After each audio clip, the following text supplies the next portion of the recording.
legendary concept artist, Final Fantasy, God of War, and Sky. I'm here to help. Would you hire yourself? Obviously, I had to do a test applying for art direction. What? I'm looking for very strong in foundation.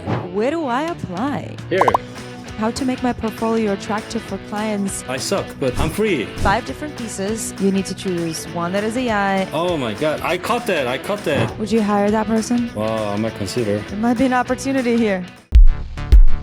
Get hired. Hi, everyone. My name is Ninel Anderson. I'm CEO of Devoted Studios, and I'm your host at Get Hired. Hello,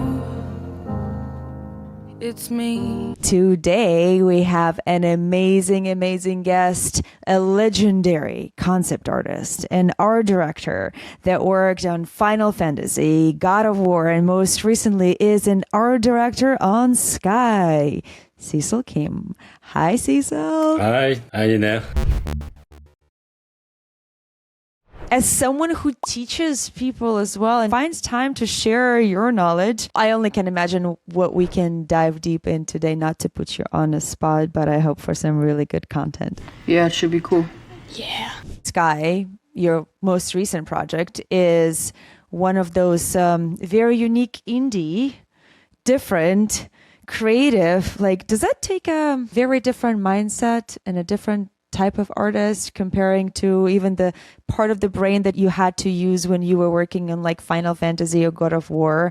Biggest difference would be hiring timing. The game is already live for a few years. So if I need to find someone today, I definitely want to find someone who actually familiar with Sky World and plays the game at least. It's a lot easier for me to understand, like communicating the aesthetics and overall art direction of the game. So most of your current team members are big fan and players of Sky. Is that true? Yeah. When it comes to character design and prop design, yeah, obviously we spend a lot of time developing a sort of art bible, including recorded talks and like documentation. But during the interview, we understand like how the applicants understand the look and feel of the game. How do you do that? Just talking to them, and also like you can't really tell someone to change their style.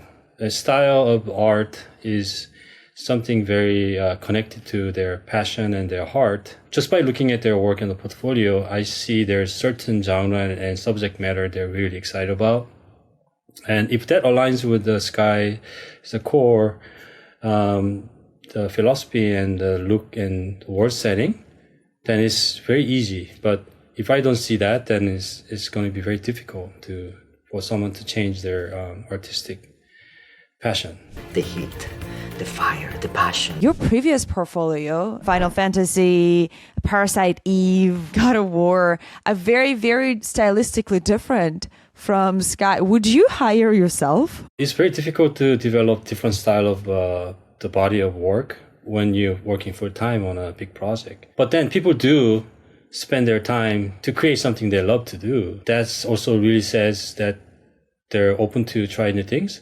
So, I mean, you don't know probably most of my personal work because I don't really show, but reason I was teaching from 2001, which is over 20 years, I found it creatively really helping me because when I worked on God of War for 11 years, I was teaching illustration class and all this and also creating a new class. But all those classes, I didn't really design the class to be creating artwork for God of War.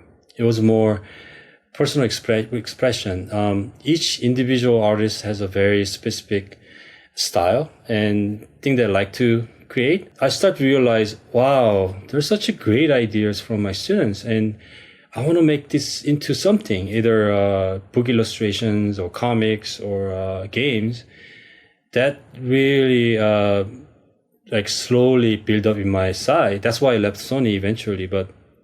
And then early 2010, that's when mobile publishing, mobile was really opened the door for a lot of small indie ideas can launch their own games, right? Do you remember Flappy Bird?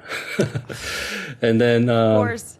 Angry Well, I Bird. think Flappy Bird was probably 2013, 14, around Yeah, that time. Because I yeah. was already like a couple of years into building the first studio that we had. So, yeah. How Sony became influential in the games industry early days because they were supporting a lot of external small indie projects. So even Sony Santa Monica, including Journey, there's Fat Princess, and the Unfinished Swan. There's a lot of indie games are coming out from the Sony. So just being in that creative environment, I always wanted to make something like Sky. So it wasn't anything new. I obviously I had to do a test, even though I was also applying for art direction. What? But it was really fun test too, because test was kind of looking at certain areas and how would I improve it, that kind of stuff. Is that how a test for an artist looks like when you're hiring them at that game company? Nowadays, test is kind of necessary. Obviously, it depends on the level and the circumstances. We can skip the test, but even preparing a test for artists over years, I had to keep changing what the test is, because I learned like this is not really worth time for applicants to spend like days. It's a good way to testing their willingness to try something different, and is it that person is going to be happy? That's another thing too, because part of it is like success of the team members' health and their career growth. Yeah. Where do I apply? Here. I'm here. Should I message you on LinkedIn? Should I bum you in ArtStation? Should I go through Careers website? Where do I go? Messaging LinkedIn probably going to get my attention, but obviously I cannot reply everyone. But we do have a career page, and we're constantly updating it. So you can submit a portfolio there. And we do have another new category we created, which is art general position, meaning even though we don't have a specific opening for certain jobs, we have this area you can always apply. So if you feel you're epic, please apply at Careers page for That Game Company. I want to dive deeper into seeing the portfolios of the folks that you have on your team, and why did you choose them? Who is our first? Is it Ella? Yes. We were looking for concept artists on the world building side. I'm looking for very strong in foundation. If you look at this image, it's just tree and the rock and this character, but the shape design itself really says about the drawing ability. So it's not so much on the detail, on the texturing, but even just a single tree or the branches that she painted, it just feels really nice. And then the range of style and storytelling aspect. So two things. One is storytelling is really important for me. In a single image, by placing certain objects and then choosing a certain angle of camera and the composition, it really makes me try to imagine what this story is about, right? Because of our game is not really about action gameplay. It is about a lot of times you soak in the surroundings and really like engaging the player to discover the mystery. Just by looking at this particular image too, how things are like simplified and stylized, and also like pure love of creating art, meaning there's very strong the brushwork, and there's a softness to it, the range of style, but underneath, most important thing is drawing skills. So I noticed that a lot of students are working on their portfolios, and they put too much emphasis on design aspect of concept. When you design the character, the things to get somehow too busy and too decorated, and it loses the essence of the character. Eventually, design will have to work together. If the person has a strong foundation, then I can work with that person to achieve certain design goal. But in students, when they work on the portfolio on their own, they don't have that kind of focused collaborative process. So they ended up having a good rendering, but a lot of design decisions doesn't make sense. Cool. Who else do you have on the team? So another artist is Henry Wang. I was a fan of his work. And to be honest with you, I actually waited about over a year and a half to finally he became available. Wow. I was looking for someone who can really be able to try abstract interpretation of realism. And Henry, his colors and a lot of time he spent on just landscape itself, it really like inspired me. It almost looks like a fine artist. Right? Yeah. So the interesting thing is he also worked mainly in feature animation, but he did work on the game side previously too. So I understand that he also has a wide range of experience. We are, as a company, we also are storytellers. So having someone like Henry is also going to be good change for our team. When we look at fine art, right, like painters, what they do is they sit in front of the landscape and they're processing the information and they put it out on their canvas in their own stylization, right? And there's a lot of editing happens during the process. So to me, like creating a realistic CG or game environment is sort of take away that interesting process. So when I look at concept art, it's just someone like him. I mean, this is a different project, but obviously everything is simplified. But there's a certain strong emotional like mood happening in here. Is he also one of the people that you were like, oh, what career goals I'm looking for him? Or when you work with somebody like that, you're like, I think this is it. I think for him, he was a lot of working on this fast-pacing feature animation where it's different process, but he was really interesting to be the part of the journey. Another person I wanted to show you guys is Nancy Chang. Nancy is actually a senior level 3D character modeler from Pixar, actually.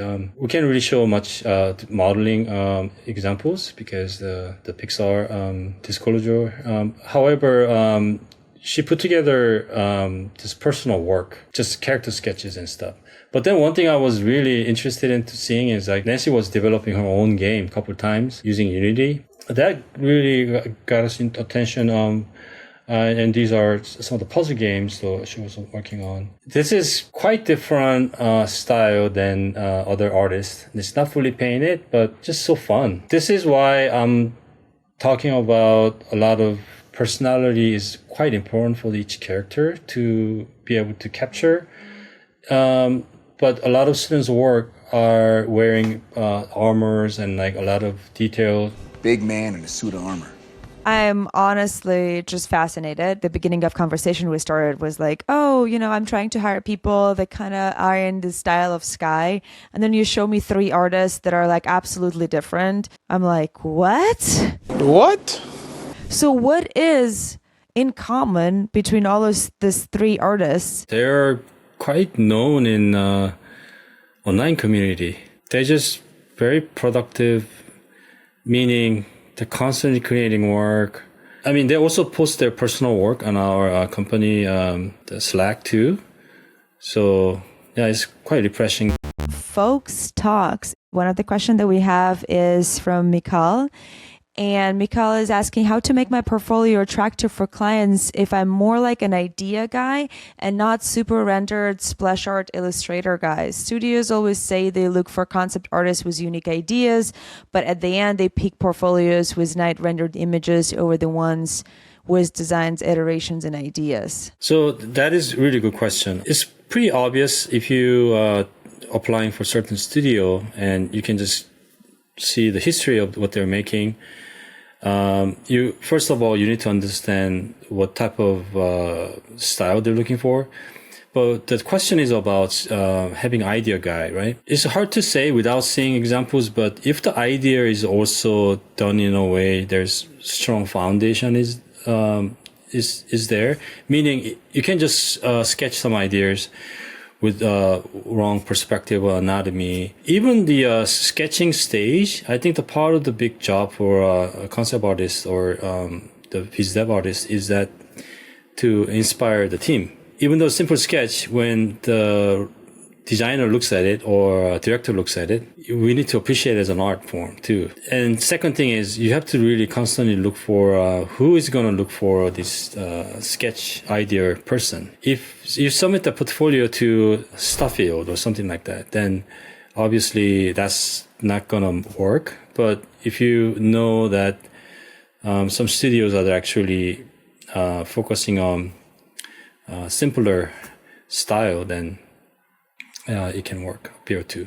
If that's you're passionate for and that's only what you want to focus on and you don't want to pick up the skills for rendering, then maybe do some search on the ArtStation for the folks that have the similar stuff in their portfolio and look which studios they're working in, because that sounds like what are the studios that will appreciate that work.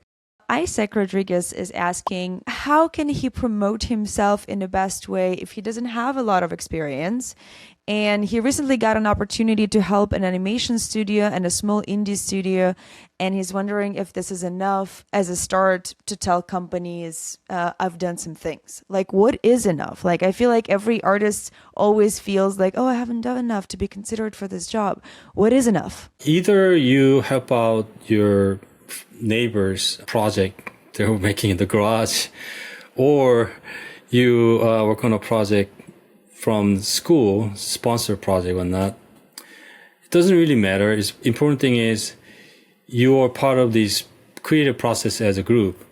So my recommendation is experience is very important, but experience is not going to come to you just sitting at working alone. I just really appreciate anyone come to me and ask for help out when I was in school and after graduated, even simple logo design too, because that experience actually really helped me when I actually have to do real like design in the future, because I had a memory of training. So what is enough is, it's just packaging, how do you present yourself. So if the project is just didn't even get made, but it's just inceptional idea, but you work with 2-3 people, yeah, you present it as a professional case. Doesn't really matter. It's actually got 2 million downloads or whatnot. You need to have the feedback, but not get involved with other people. It's really hard for you to stay motivated and be productive. So yeah, just say, I'm here to help. I suck, but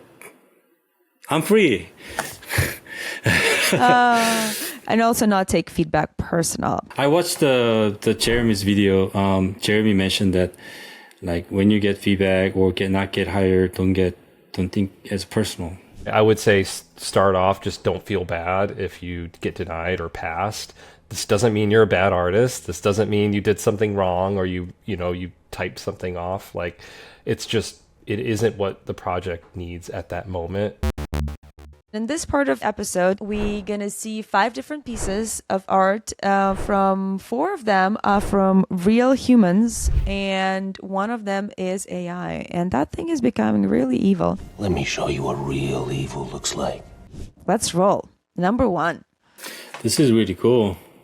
I don't think this is AI. What do you love about it? I just loved how it feels like traditional painting. And typically the pose of character doesn't go with the rest of the composition, but that little guy at the top of the hill, it's maybe AI. There's a little middle character is not fully described. I don't know what it is. Okay, can we look at the next one? Surely you can see that. I just love the scale first, but then there's a little bit of inconsistency how this person treated the contrast. The front object obviously becomes more darker, but it's just a little bit off, meaning everything in the middle ground for the background is really good value control. And then one other thing is the sky is really cool, but I think it's done a little too much. 2 different styles happening.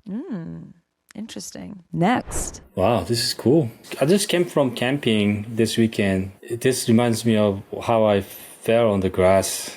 I love the foreground. Yeah, it's really nice. And then I'm not too crazy about how castle has this open arch thing. That should be more covered. That might be more better. It's just a little bit unclear how the castle is sitting on this tree. There's a scale is a little off there, maybe. Yeah, but it's like the first two images. This is like in between in terms of the amount of detail went in. Okay. Number 4. Ooh. Oh, wow. Kind of like Metroid, Star Wars mix. Yeah, a lot of things are feeling like collaged together. Rather than painting, it feels like things are assembled. This might be AI. We'll see. We'll see. Ooh, Cute. wow. Would you hire that person? Wow, I might consider, yeah. There might be an opportunity here. This is a golden opportunity for you. What I like about it is how dramatic perspective, that how the big tree branch is leading to the center. That is awesome. So I want to ask the person what is that thing is doing there. Ta-da-da-ta! This is the time we make a choice. You need to choose one that is AI and your favorite. AI is this one. My favorite would be, it's tough. I think it's like third one and fifth one is my favorite. You can only choose one. Okay, fifth one. Unfortunately, AI won. The number 3 is AI. This is Leonardo AI. And number 5 was created by Freeman. I'm a free man today, Bobby. And actually, Freeman has submitted a question for you. He said, I aspire to create my own unique value in the market. I wanted to specialize as an artist dedicated to creating environment landscapes, background painting, concept art, and visual development, just focus on natural elements or related subjects in semi-realistic and stylized style. Is my specialization focused on natural elements too narrow for the current market? It's a nature, the landscape. It's a huge part of our world, and it can be nice and pleasant and happy, but using nature, you can also address different tone. I don't think it's necessary to have different range where sci-fi or stuff like that. But if we can incorporate some of the architecture elements, it doesn't need to be like fully rendered, but maybe adding some castle or stuff like that in the background, that will help too. Cecil, thank you so much for coming. Okay. Even though AI won, Oh my god! broke my heart. I caught that big opening in the middle. So anytime I see something weird placed in there, that's AI. Don't be sad. Mino, who is associate art director at Riot for League, also chose AI. AI. It's the second episode in the row AI is winning, and I'm like, wait, what is going on here? But that's a lot of fun. That's really fun. Yeah, thank you. I have hope. Thank you so much for coming. I hope this would be helpful for a lot of people to advance their career. If you feel brave enough, submit your portfolio to careers at Thatgamecompany. And thank you so much for listening. Thank you.